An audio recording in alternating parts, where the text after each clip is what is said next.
Welcome back YouTubers to my channel of an everyday life of an Aspie. If you're new to my channel, I welcome you all. I'm Aspie. I'm all about creating mental health series versus tips and advice along the way with your general health versus your mental health, along with also sharing you all what my life is like with Asperger's syndrome, taking you down for a journey of that, as well as many other everyday special topics that I want to clearly address. I'm hoping to be your mentor and advocate through it all, of whatever maybe you're going through personally as well, and hopefully for some words of advice or support or wisdom, so that you can feel like you're gaining clarity and understanding of maybe what you're going through, and hopefully within this you'll find something that is of valuable resource to you, and hopefully you're learning something along the way as I'm bringing up these topics. As you know, basically at this point in time, I'm trying to do some more Autism the series, but I'm going to try and put that on the back burner. I'm going to do now some more of the Narcissist series, even though I know that I'm going to get the eyes rolling from you guys. Here we go, SB. Why those? This, plus many other topics, needs to be addressed because obviously this is pretty common, obviously, and these topics are really maybe touchy for some, so I apologise for some of you, but these are the topics that I would like to clearly address because they need to be really addressed out there. And that no matter what, we need to look out for warning signs and symptoms regardless where it is and everything else. So no further ado, guys, basically before I begin this, like any other time, is I'm no medical doctor, I'm just your normal everyday Joe blogs. So if you see anything out of the ordinary of these warning signs and symptoms that has been portrayed out into many of these videos that I've been doing as of late or previously, seek professional help for yourself or your loved one as well, or seek professional advice basically for yourself or loved one, because I don't further condone self-harm for any one of you. I want you guys to live a happy and healthy life no matter what the situation you guys are facing right at this point in time. So as you know, basically these are the narcissist and sociopathic series that will be under my playlist things right now, and I feel to address them, as I said, because for one, obviously I've been through it myself in a relationship, and I thought, sure, why not? Someone with an experience, hopefully, and training through it will actually guide you guys through whatever it may be, and hopefully within this that you'll feel more safer and at peace of comfort of some advice I give to you, whatever it may be. So bear with me. Some of the tips and advice may be, not all acceptable for you or whatever, that's fine, give and take, just pass the message along to someone else, because I know there is someone out there right now that will need to listen to these kind of videos. So enough for the do, guys. This one's going to be all about what is a covert narcissist. As I said before, basically I'm going to break it down to you of the different type of narcissists, the causes and triggers, the signs and symptoms to look out for. So obviously this one's the very first of the many of the narcissist groups, basically. So let's begin this. As we know, basically, covert narcissism is also referred to as closet narcissism, hypersensitive narcissism, and vulnerable narcissism. As these names point out, however, someone with these type visions of traits, for example, they are generally more shy, sensitive, and insecure, but those feelings of insecurity and weakness may turn into their defensiveness and anger and rage.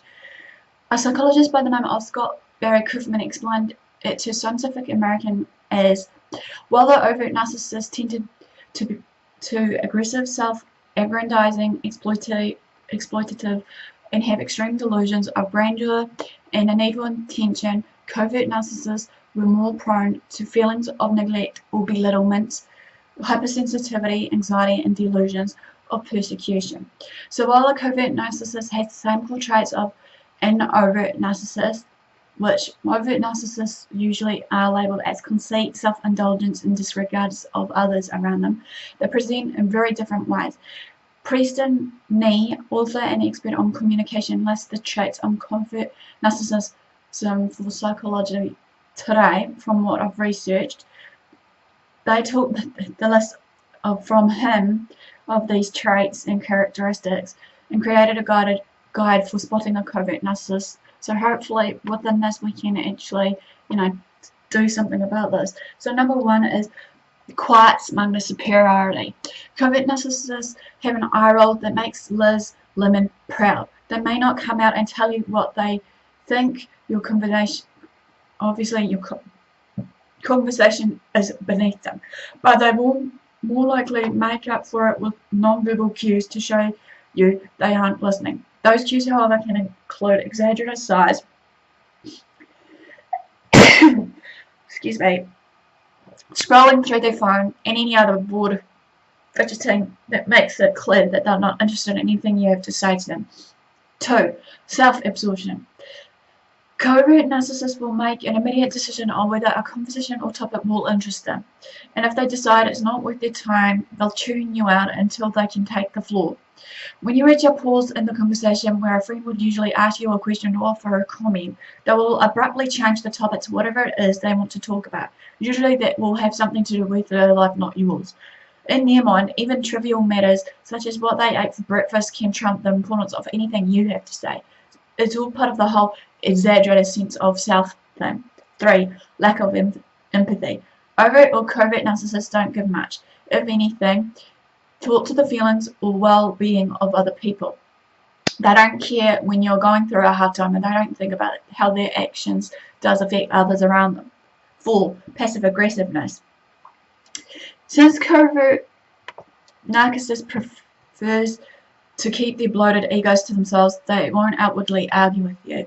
If you offer an idea or extend an invite to them, they'll simply agree or say, yeah, perfect, and then completely disregard it.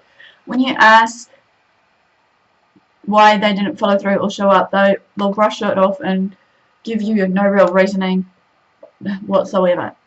5. Highly sensitive.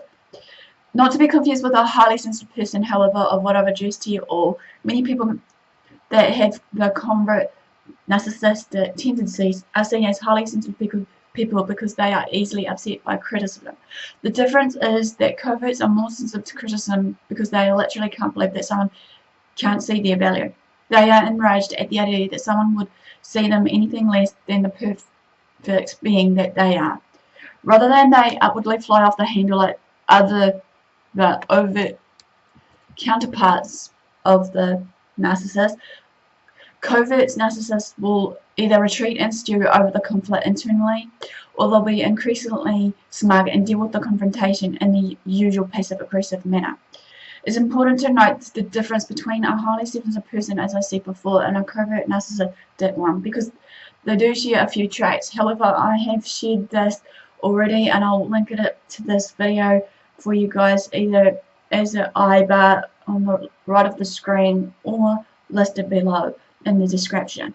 This realization led to new research to further explain the distinction between overt and covert narcissists and how hypersensitive people do tend to fit in this category. 6. The misunderstood special person. Superiority complexes and a sense of entitlement are common in narcissists, and coverts are no different, however.